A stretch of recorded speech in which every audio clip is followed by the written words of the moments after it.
ইন্ট্রোডাকশানটা একদম ফিল্ডে কীভাবে অ্যাপ্লাই করবে সেটা দেখিয়ে দিই, ঠিক আছে? আমার হাতে যেটা রয়েছে এর নাম কি? টাইপার স্ট্যান্ড। এবার টাইপার স্ট্যান্ড যখন থাকবে, সবসময় একটা জিনিস তোমাদের আগেও দেখিয়েছি, যে দিক দিয়ে অফসেটটা নেবে বা ওরিয়েন্টেশনটা নেবে বা যাই হোক বিয়ারিংটা নেবে, সেই দিকটা সবসময় কি করবে, একটা সেফটি ব্যবহার করতে হয়, যেটা বোথ সাইডে কিন্তু কখনো পা দিয়ে যে রিডিং নিচ্ছ সেরকমভাবে কিন্তু টাইপার স্ট্যান্ডটাকে সেট করবে না। এটা সবসময় মাথায় রাখবে।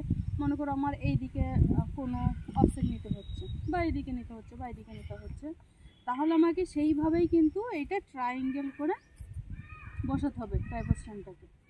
এবার দেখা গেল অনেক ছেলে মেয়ে ভুল করে, কি দেখা গেলো এইদিকে অফসেট নেবে, ও সেইটা না দেখে এইভাবেই সেট করে দেয়। তাহলে দুই দিকে যদি পা দিয়ে দেখে, তাহলে আমার একটা সিকিউরিটির ব্যাপার আছে। কেন আছে? আমার পা যদি হালকা করে নড়ে যায় তাহলে কিন্তু আমার পুরো স্টেশনটাই নড়ে যাবে, মানে যে পয়েন্টটা রয়েছে সেই পয়েন্টটা তো আমার ডিট্যাচ হয়ে যাবে, মুভ হয়ে যাবে। তো এটা সবসময় মাথায় রাখবে। তো মেন পয়েন্টে আসি। মেন পয়েন্ট কী ছিল তোমাদের প্লেন টেবিলের যে অ্যাক্সেসারিজগুলো, সেই অ্যাক্সেসারিজগুলো ইন্ট্রোডাকশান। তাহলে এটা হচ্ছে ট্রাইপার স্ট্যান্ড। ওটা তোলো, টেবিলটা তোলো, সরাব এদিকায়। আচ্ছা, এখানে দেখো এইটার নাম হচ্ছে, দাঁড়াও, এইটার নাম হচ্ছে কি? প্লেন টেবিল, ঠিক আছে? এর সাইজ হচ্ছে তোমার 750 × 600 মিলিমিটার। এখানে দেখো নামাও, এই যে প্লেন টেবিল রয়েছে দেখো, এই সরি টাইপার স্ট্যান্ড রয়েছে, টাইপার স্ট্যান্ডের নিচে একটা ওয়াইং নাট রয়েছে। ওইটা দেখো, ওইদিকে দেখো একবার, ওইদিকে দেখাও, এদিকে নিয়ে আসো। এইখানে দেখো একটা সার্কেল রয়েছে, কেমন রয়েছে? এইটার সাথে অ্যাডজাস্ট করে টাইপার স্ট্যান্ডটাকে লাগানোর জন্য, মানে টেবিলটাকে লাগানোর জন্য। লাগাও আগে, সেটিং করো।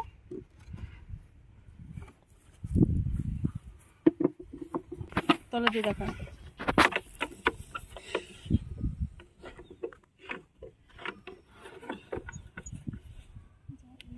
আচ্ছা, এই ক্লাম্পটা যখন তুমি লক করলে, এবার দেখতে হবে যে আমি কোন দিকে ফার্স্ট স্টেশনটা নিচ্ছি বা কোন শেপে আমি কাজটা করছি।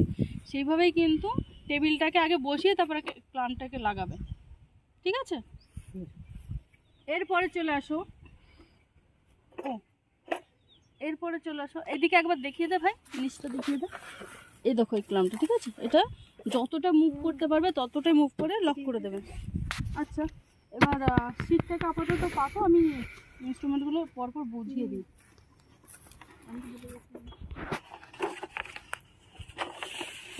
অবশ্যই এটা কাঠের তৈরি হয়, সেটা বলার কোনো কিছু নেই। এরপরে চলে আসো অ্যালিডেট। দেখো অ্যালিডেট বেসিক্যালি প্লেন টেবিল সার্ভে করার সময় অ্যালিডেট কিন্তু দু রকমের দেখে থাকি আমরা। একটা হচ্ছে প্লেন অ্যালিডেট আর একটা হচ্ছে টেলিস্কোপ অ্যালিডেট।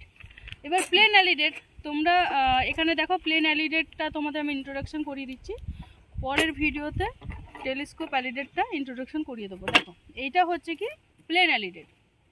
এবার দেখো অ্যালিডেট সাইজ বেসিক্যালি হয় তোমার হচ্ছে 50 সেন্টিমিটারের। এই যে লংটা রয়েছে, লংটা হয় 50 সেন্টিমিটারের। এবারের কাজ কি সেটা আমি পরে দেখাচ্ছি, কারণ এখানে শুধুমাত্র ইন্ট্রোডাকশনটা দেখাচ্ছি। এবার দেখো অ্যালিডেটটা দেখো, এদিকে আসো। অ্যালিডেটটা দেখো, যে দিকটা তুমি অফসেট নেবে বা ওরিয়েন্টেশন নেবে, দেখো এইদিকে একটা ঢাল মতন রয়েছে, ঠিক আছে?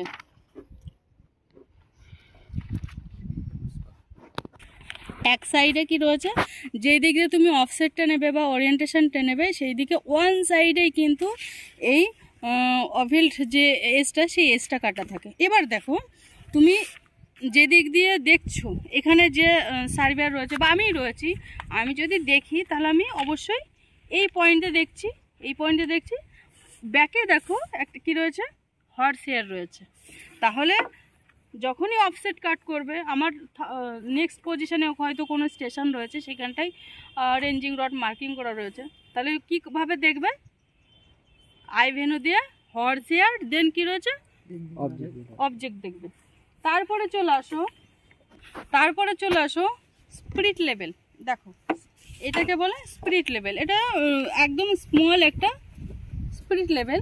এবার দেখো স্পিরিট লেভেলের কাজ কি, এই যে টেবিলটা রয়েছে এই টেবিলটাকে লেভেলিং করার কাজ করে স্পিরিট লেভেল।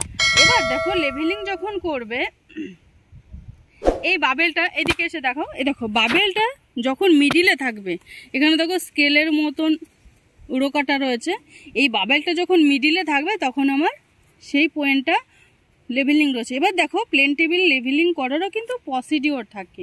কিভাবে করবে, প্রত্যেকটা একটা টেবিলের 4টে কর্নার থাকে, যেটা একটা স্কোয়ার শেপে রয়েছে, 4টে কর্নারে কি করবে, ফার্স্ট পজিশন, এই সেকেন্ড পজিশন, অবশ্যই বাবেলটা মিডলে থাকতে হবে।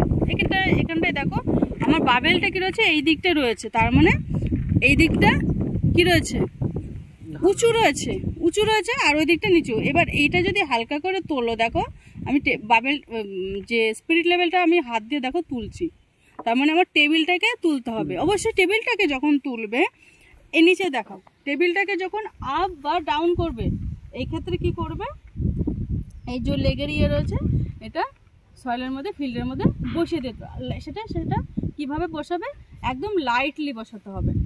বোঝা গেছে?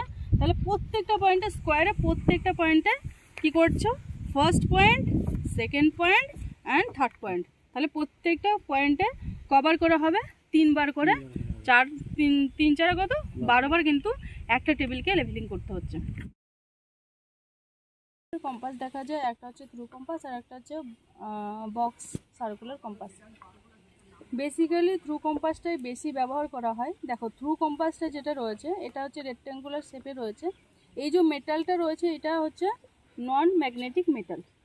ওকে, এবার দেখো নর্থ সাউথ ডাইরেকশনটা কিভাবে নেবে, এই যে নিডিলটা রয়েছে এই নিডিলটা নর্থ সাউথের সাথে 0 মার্ক যখন করবে তখন সেই দিকে নর্থ ইন্ডিকেট করবে।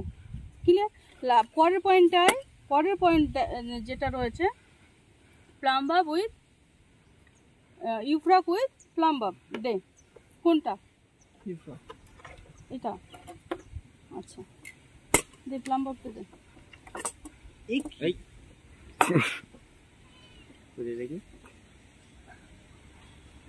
তোরা ভালোটা নিয়ে আসিস, যা অটো লেভেলের ভিতরে একটা আছে। হ্যাঁ ওই কর সারাদিন ধরে, আগের দিন এটা ঠিক করতে হবে তো। এই দাদারা দে আমাকে দে। পাস করিস ভিডিওটা। আমার হচ্ছে ইউফ্রক উইথ প্লাম বাব। দেখো ইউফ্রক উইথ প্লাম বাবের কাজ হচ্ছে সেন্টারিং করা। এবার দেখ সেন্টারিংটা কিভাবে করবি,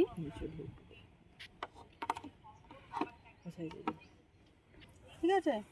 নিচে দেখ, নিচে তোরা যখন সেন্টারিংটা করবি অবশ্যই নিচে কিন্তু পেকটা থাকবে। হ্যাঁ পেকটা কিন্তু থাকবে অবশ্যই, পেক কোথায়, অবশ্যই কিন্তু পেকটা রাখবি।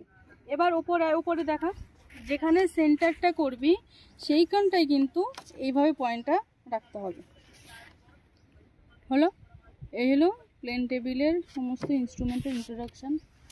এরপর যেটা রয়েছে তোদের ওরিয়েন্টেশনটা, ব্যাক ওরিয়েন্টেশনটা আমি দেখিয়ে দিচ্ছি। এইগুলো ইরেজ করতে